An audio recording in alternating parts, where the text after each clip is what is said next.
ዛሬም በሌላ የሞራሊቲ ቴስት መጥቻለሁ። እስቲ ምን እንደሚሰማችሁ ንገሩኝ። ኮመንት ሴክሽን ላይ ጠብቃለሁ መልሳችሁን። ሰው ሪሌሽንሽፕ ላይ ናችሁ ብለን እናስብ፣ ወይ ደግሞ ሜሬጅ ውስጥ ፓርትነራችሁ ጋር እየኖራችሁ አንድ ቀን ሌሊት ላይ በፓርትነራችሁ ስልክ ላይ ኤክስ ገርፍሬንድ ሊሆን ይችላል ቦይፍሬንድ ቴክስት ይደርሳል። ሶ ቴክስቱን በጋራ የማንበብ እድል አጋጠማችሁ፣ አንድ ላይ ተኝታችሁ ስለነበር። ቴክስቱ ከኤክስ ነው የተላከው። እንደዚህ ይላል: በሆነ አጋጣሚ ወይም ድንገት በሆነ ነገር አፓርትመንቴን፣ ስራዬን፣ ያለኝን ገንዘብ ሁሉ አጥቻለሁ እና የማርፍበት ቦታ ስላጣው ለጥቂት ቀናት አንተ ጋር ወይም አንቺ ጋር ባርፍ ምን ይመስልሻል የሚል ጥያቄ በቴክስት ይደርሳል ማለት ነው። አሁን የሚሆነው ነገር አንድ ነው። ፓርትነራችሁን ታምናላችሁ። ረጅም ጊዜ ቢውል የተደረገ ሪሌሽንሽፕ ነው።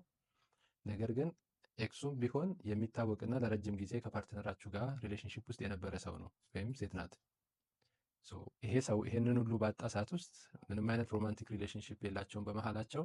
ነገር ግን በቤታችሁ መጥቼ ለጥቂት ምሽቶች ባርፍ ብሎ ጥያቄ ይጠይቃል። ፓርትነራችሁ ምን ችግር አለው ለጥቂት ቀናት መጥቶ ቢያርፍ ከዛ በኋላ ይመለሳል የሚል ንግግር ቢናገሩ ሰላማችሁን ትመርጣላችሁ ወይስ መልካምነታችሁ መርጣችሁ ይሄ ሰው በቤታችሁ እንዲያርፍ ወይም እቺ ሴት በቤታችሁ እንድታርፍ ፍቃድ ትሰጣላችሁ?